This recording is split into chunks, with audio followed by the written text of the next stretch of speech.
Assalamualaikum warahmatullahi wabarakatuh. Sahabat muslim yang dirahmati Allah subhanahu wa ta'ala, salah satu kuasa Allah subhanahu wa ta'ala adalah maha melindungi orang-orang yang senantiasa beribadah, melakukan segala perintah dan menjauhi larangannya.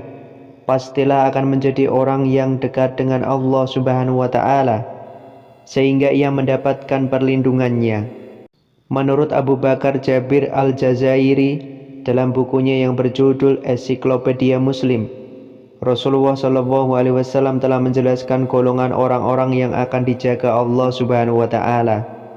Termasuk di dalamnya adalah pemimpin yang adil serta orang-orang yang gemar berzikir karena takut kepada Allah Subhanahu wa taala. Dari Abu Hurairah radhiyallahu anhu, Nabi SAW bersabda, ada 7 orang yang dilindungi Allah di bawah lindungannya. Pada hari tidak ada lindungan kecuali lindungannya. Pemimpin yang adil, pemuda yang tumbuh dalam ibadah kepada Allah Ta'ala, orang yang hatinya menyatu dengan masjid, 2 orang yang saling mencintai karena Allah, keduanya bertemu karenanya dan berpisah karenanya, orang yang menyendiri zikir kepada Allah kemudian matanya mengucurkan air mata, orang yang diajak oleh wanita yang berketurunan baik dan cantik kemudian ia berkata, aku takut kepada Allah Ta'ala, dan orang yang bersedekah kemudian ia merahasiakannya hingga tangan kirinya tidak mengetahui apa yang diinfakkan tangan kanannya. Hadis riwayat Al-Bukhari. Para ulama menafsirkan hadis tersebut dengan merinci 7 golongan orang-orang yang dijaga dan dilindungi Allah Subhanahu wa Ta'ala. Namun penyebutan jumlah 7 golongan ini tidaklah menjadi pembatasan. Menurut ulama ahli usul, istilah ini disebut dengan mafhumul adad ghairu murad, yaitu mafhum dari adat bilangan itu tidak dimaksudkan. Sehingga apabila disebutkan 7 bukan berarti hanya 7 ini saja. 7 golongan yang dilindungi Allah Subhanahu wa taala tersebut ialah: yang pertama, pemimpin yang adil. Imam atau pemimpin yang adil disebutkan sebagai golongan yang mendapat perlindungan Allah Subhanahu wa taala. Pemimpin ini adalah orang-orang memiliki kekuasaan besar seperti raja, presiden atau lain sebagainya. Yang dimaksud adil yaitu seorang imam yang tunduk dan patuh dalam mengikuti perintah Allah. Mereka dapat meletakkan sesuatu pada tempatnya tanpa melanggar atau melampaui batas dan tidak menyia-nyiakannya.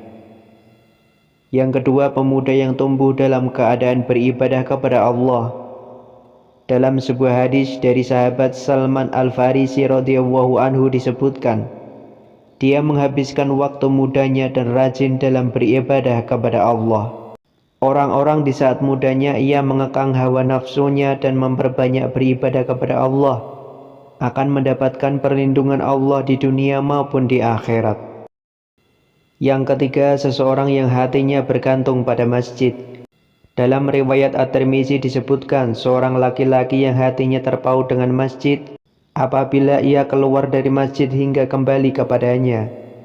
Orang-orang seperti ini menunjukkan tentang rasa cintanya kepada masjid sebagai tempat untuk mendirikan sholat dan zikir kepada Allah Subhanahu wa ta'ala.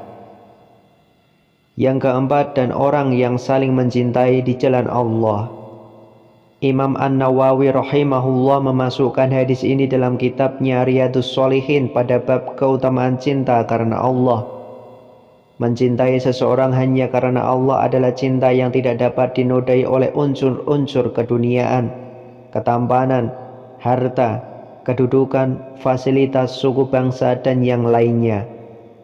Akan tetapi dia melihat dan mencintai seseorang karena ketaatannya dalam melaksanakan perintah Allah semata dan kekuatannya dalam meninggalkan larangannya. Yang kelima, seorang laki-laki yang menolak diajak berzina.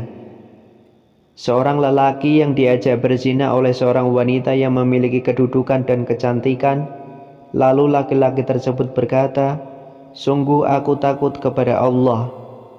Tidaklah ada balasan kecuali ia mendapatkan lindungan Allah Subhanahu wa ta'ala. Sebagaimana hadis Rasulullah Shallallahu Alaihi Wasallam bersabda, dan seorang laki-laki yang diajak berzina oleh seorang wanita yang memiliki kedudukan dan kecantikan. Lalu laki-laki tersebut berkata, "Sungguh aku takut kepada Allah." Hal ini bukan hanya berlaku bagi laki-laki namun juga bagi wanita.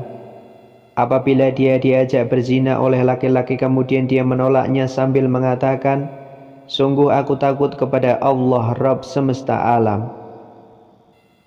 Yang keenam, seseorang yang bersedekah. Selanjutnya yang mendapatkan lindungan Allah Subhanahu wa taala adalah seorang yang melakukan sedekah dengan sesuatu lalu ia menyembunyikannya hingga tangan kirinya tidak mengetahui apa yang diinfakkan oleh tangan kanannya. Hal ini untuk menghindari perbuatan riya. Rasulullah SAW bersabda, seseorang yang bersedekah dengan satu sedekah lalu ia menyembunyikan sehingga tangan kirinya tidak mengetahui apa yang diinfakkan oleh tangan kanannya. Yang ketujuh, seseorang yang selalu mengingat Allah. Mengingat Allah Subhanahu wa taala dalam keadaan sepi lalu air matanya mengalir tentu tidak bisa dilakukan semua orang. Hanya orang-orang yang sungguh takut akan azab Allah Subhanahu wa taala yang mampu melakukan hal tersebut. Rasulullah SAW bersabda, ada dua mata yang tidak tersentuh oleh api neraka, yaitu mata yang menangis karena takut kepada Allah dan mata yang bergadang karena menjaga peperangan di jalan Allah. Di dalam Al-Quran surat Al-Hajj ayat 38 merupakan pengingat yang kuat bagi para mukmin bahwa Allah adalah pelindung dan pembela mereka yang sejati. Ayat ini memberikan penegasan melalui kata sesungguhnya dan kata Allah masing-masing sebanyak 2 kali. Selain itu, pengertian pembelaan Allah bukan hanya sekali, tapi berkali-kali dan terus-menerus, baik sekarang maupun di masa yang akan datang. Perhatikan bunyi ayat ini. Sesungguhnya Allah pembela orang yang beriman. Sungguh Allah tidak menyukai setiap orang yang berkhianat dan kufur nikmat. Surat Al-Hajj ayat 38. Ayat ini memiliki makna dan petunjuk yang dalam bagi umat muslim, sebagaimana yang diungkapkan oleh berbagai sumber tafsir. Mari kita telaah tafsirnya dan eksplorasi pelajaran yang dapat kita ambil dari ayat ini. Dalam sebuah tafsir, ayat ini menunjukkan bahwa orang-orang beriman akan menghadapi cobaan dan hambatan dari musuh-musuh Allah dan mereka yang berusaha untuk menghapus agamanya dari muka bumi. Meskipun demikian, Allah selalu membela orang-orang beriman, menguatkan hati mereka, meneguhkan langkah-langkah mereka di jalan yang lurus yang ditetapkan Allah, dan meningkatkan kesabaran dan ketekunan mereka. Jaminan Allah akan perlindungannya terhadap orang-orang beriman ditegaskan dalam firman-Nya. Sesungguhnya Allah akan menegakkan agamanya, walau orang-orang musyrik tidak menyukainya. Sesungguhnya Allah Maha Kuat dan Maha Perkasa. Quran Surat Al-Mujadilah ayat 21. Karena itu menjadi kewajiban bagi mereka yang telah mendapatkan pertolongan dari Allah dan membela serta menegakkan agamanya untuk bersyukur atas pertolongan tersebut. Allah membela orang-orang yang beriman karena mereka telah menepati janji mereka untuk menegakkan agama Allah. Karena itu Allah tidak menyukai orang-orang yang berkhianat dan tidak bersyukur sebagaimana dijelaskan dalam firman-Nya. Dan ingatlah ketika Tuhanmu mengeluarkan dari sulbi tulang belakang anak cucu Adam keturunan mereka, dan Allah mengambil kesaksian terhadap roh mereka seraya berfirman, bukankah aku ini Tuhanmu? Mereka menjawab, betul engkau Tuhan kami bersaksi. Quran Surat Al-A'raf ayat 172. Orang-orang ini menolak perintah Allah dan mengabaikan larangannya, mendustakan ayat-ayatnya. Oleh karena itu mereka akan diabaikan oleh Allah di akhirat.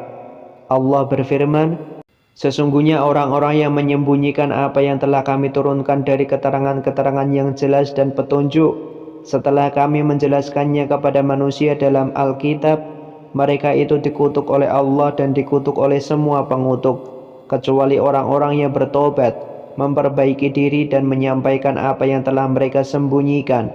Maka aku akan menerima tobat mereka, dan aku adalah yang Maha Penerima Tobat, Maha Penyayang. Quran Surat Al-Baqarah ayat 159 sampai 160. Dalam kitab tafsir karya Al-Sa'adi dijelaskan, ayat yang sedang kita bahas di atas berfungsi sebagai berita, janji dan kabar gembira dari Allah kepada orang-orang beriman.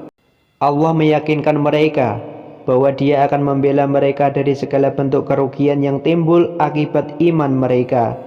Dia akan melindungi mereka dari bahaya yang disebabkan oleh orang-orang kafir, bisikan setan, kejahatan dari diri mereka sendiri, dan kejahatan perbuatan mereka. Ketika musibah menimpa mereka, Allah akan meringankan beban mereka melebihi batas kemampuan mereka. Setiap orang beriman mendapatkan bagian perlindungan dan keutamaan ini sesuai dengan tingkat imannya. Perlindungan ini bersifat mandiri dan melimpah. Allah tidak menyukai setiap orang yang berkhianat, merujuk pada orang-orang yang mengkhianati kepercayaan yang Allah berikan kepada mereka. Mereka mengurangi kewajiban mereka terhadap Allah, mengkhianati hak-haknya, dan mengkhianati hak-hak ciptaannya. Kufur nikmat merujuk pada orang-orang yang tidak menghargai nikmat-nikmat Allah. Mereka mengabaikan kebaikannya dan menanggapinya dengan tidak berterima kasih dan durhaka. Allah tidak menyukai orang-orang seperti itu dan akan mempertanggungjawabkan mereka atas kekufuran dan pengkhianatan mereka. Demikianlah orang-orang yang senantiasa mendapatkan perlindungan Allah Subhanahu wa Ta'ala. Selama hidupnya di dunia akan selalu dijaga Allah, dan juga ketika di akhirat akan mendapatkan ganjaran kebaikan di surga. Wallahu a'lam bishawab. Semoga bermanfaat. Wassalamualaikum warahmatullahi wabarakatuh.